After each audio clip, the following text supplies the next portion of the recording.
নমস্কার বন্ধুরা, ঘটিবাটি রসই ঘরে আপনাদের সবাইকে স্বাগত। আজকে আমি বানাবো তালের এই যে কচি তালের শরবত, কচি তালের চাবান শরবত। প্রথমে এই তালগুলোকে একটু খোসা ছাড়িয়ে নিতে হবে। দেখুন আমি কিভাবে করছি। দেখুন এই যে তাল শাঁস আমি কিছুটা ছাড়িয়ে নিয়েছি। কিভাবে ছাড়াতে হয় দেখুন।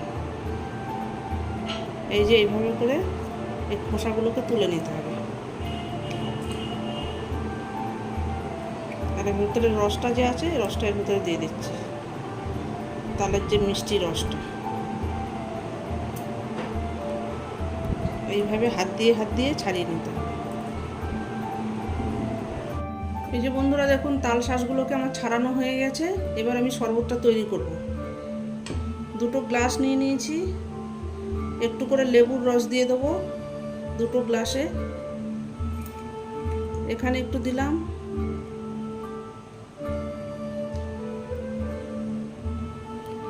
এটা একটু দেবো। লেবুর রস দেওয়া হয়ে গেছে। এবার একটু চিনি দিয়ে দেবো, 1 চামচ পরিমাণ করে চিনি দেবো, বেশি চিনি দেবো না। তাল শাঁস এমনি মিষ্টি, কচি তাল শাঁস, বেশি চিনি দিলে ভালো লাগবে না খেতে। দেবো এখানে পরিমাণ মতো বরফ।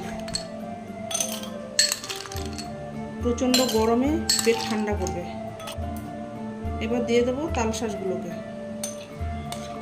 একদম মিহি পেস্ট করবেন না, এটা চিবিয়ে খেতে হবে। ওই জন্য এটা চাবান শরবত, তালের চাবান শরবত।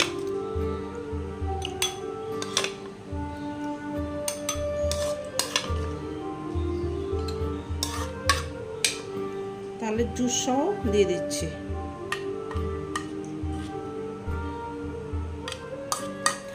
দিয়ে দেবো একটু ঠান্ডা জল, ফ্রিজের ঠান্ডা জল।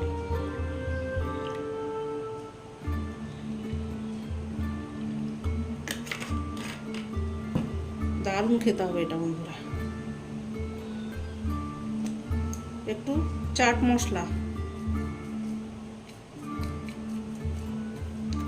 অল্প পরিমাণে একটু লেবু দিয়েছি যেহেতু, একটু বিট লবণ, চাট মশলায় লবণ দেওয়া আছে, আর একটু দিয়ে দিচ্ছি। এবার ভালো করে এটাকে চামচ দিয়ে একটুখানি ঘেটে দিতে হবে।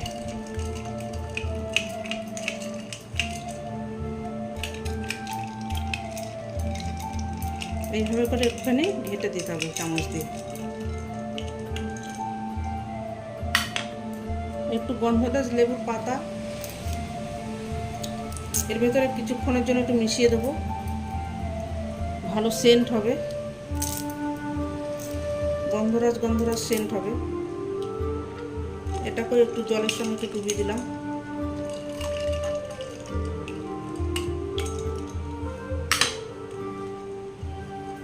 এখানে পুদিনা পাতাও দিতে পারেন। পুদিনা পাতাটা গাছটা আমার শুকনো হয়ে গেছে বন্ধুরা, ওই জন্য আমি এখানে লেবু পাতা দিলাম। লেবু পাতার সেন্টটাও খুব সুন্দর হয়, গন্ধরাজ লেবুর পাতা। দেখুন আমার রেডি হয়ে গেল কচি তালের চাবান শরবত। দেখুন বন্ধুরা এই যে আমার কচি তালের চাবান শরবত রেডি হয়ে গেছে, সার্ভ করে দিয়েছি।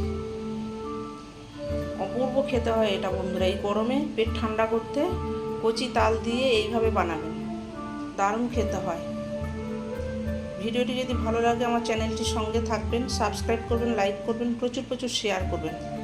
নেক্সট ভিডিও আসার অপেক্ষায় থাকবেন। ততক্ষণ আপনারা সবাই সুস্থ থাকুন, ভালো থাকুন, সাবধানে থাকুন।